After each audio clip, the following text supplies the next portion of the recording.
रात का समय था। चारों तरफ अंधेरा और सन्नाटा छाया हुआ था।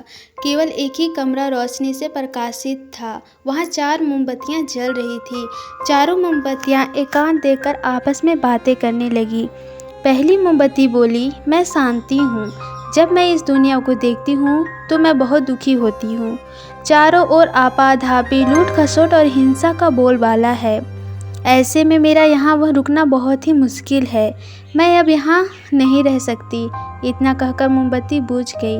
दूसरी मोमबत्ती भी अपने मन की बात कहने लगी। मैं विश्वास हूँ। मुझे लगता है कि झूठ, धोखा, फरेब, बेईमानी मेरा वजूद ख़त्म करते जा रहे हैं। यह जगह अब मेरे लायक नहीं रही। मैं भी जा रही हूँ। इतना कहकर दूसरी मोमबत्ती भी बुझ गई। तीसरी मोमबत्ती भी बहुत दुखी थी। वह बोली, मैं प्रेम हूँ।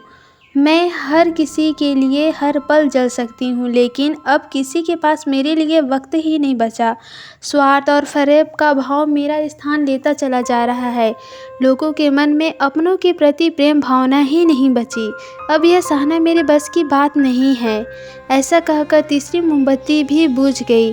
तीसरी मोमबत्ती के बुझते ही कमरे में एक बालक प्रवेश किया। मोमबत्ती को बुझा देखकर वह बहुत दुखी हुआ। उसकी आंखों से आंसू बहने लगे। दुखी मन से वह बोला, इस तरह बीच में मुझे अकेला छोड़कर क्यों चले जा रहे हो? तुम्हें तो अंत तक पूरा जलना था, लेकिन तुमने मेरा साथ छोड़ दिया। अब मैं क्या करूँगा? बालक की इस बात को सुनकर चौथी मोमबत्ती बोली, घबराओ मत बालक, मैं आशा हूँ और मैं तुम्हारे साथ हूँ। जब तक मैं जल रही हूँ तुम मेरी लौ से दूसरी मोमबत्ती को भी जला सकते हो। चौथी मोमबत्ती की बात सुनकर बालक खुश हो गया और आशा के साथ मिलकर शांति, विश्वास और प्रेम को पुनः प्रकाशित कर लिया। दोस्तों, इस कहानी से हमें यह सीखने को मिलता है कि जीवन में हर समय एक जैसा नहीं रहता। कभी उजाला रहता है तो कभी अंधेरा रहता है। जब जीवन में अंधकार आए, मन अशांति हो जाए तो विश्वास डगमगाने लगता है और दुनिया पराई लगने लगती है।